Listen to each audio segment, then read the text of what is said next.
கெப்லரின் கிரக இயக்க விதிகள்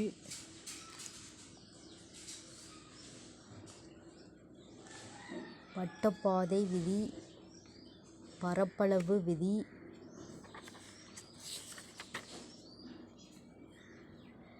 கால இடைவெளி விதி. வட்டப்பாதை விதி, எலிப்ஸ் விதி, லா ஆஃப் ஆர்பிட் வரையறை. ஒவ்வொரு கிரகமும் சன்னை மையமாகக் கொண்டு ஒரு எலிப்ஸ் பாதையில் சுற்றுகிறது. விளக்கம்: சூரியன் எலிப்ஸின் மையத்தில் அல்ல, ஒரு ஃபோகஸில் இருக்கும். இதனால் கிரகத்தின் தூரம் மாறிக்கொண்டே இருக்கும். நடைமுறை உதாரணம்: எர்த் சூரியனை சுற்றும் போது சில நேரங்களில் அருகிலும் சில நேரங்களில் தூரத்திலும் இருக்கும்.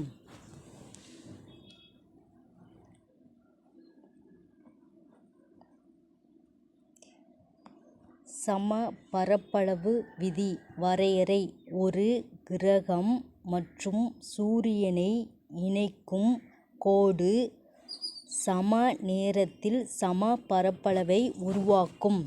விளக்கம்: கிரகம் சூரியத்திற்கு அருகில் இருக்கும்போது வேகமாக சுழலும், தூரத்தில் இருக்கும்போது மெதுவாக சுழலும்.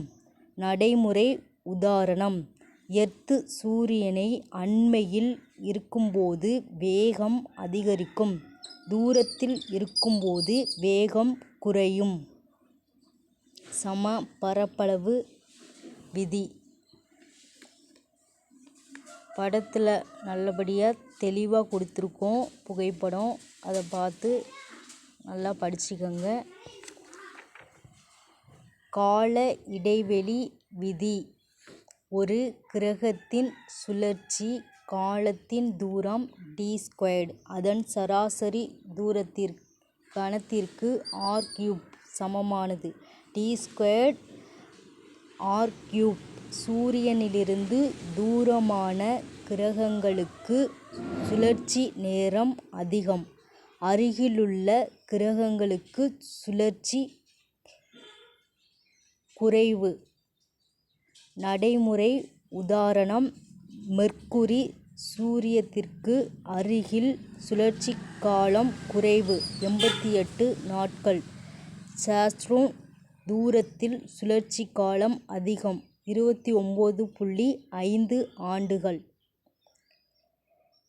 எக்ஸாம்பிளாக புகைப்படம் கொடுத்துருக்கோம்.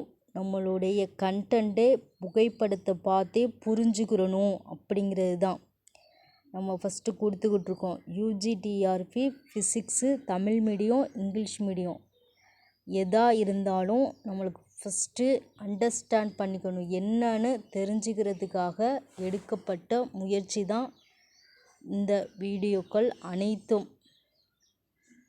Okay, thank you. படித்து பயன்பெறுங்கள். நன்றி, வணக்கம்.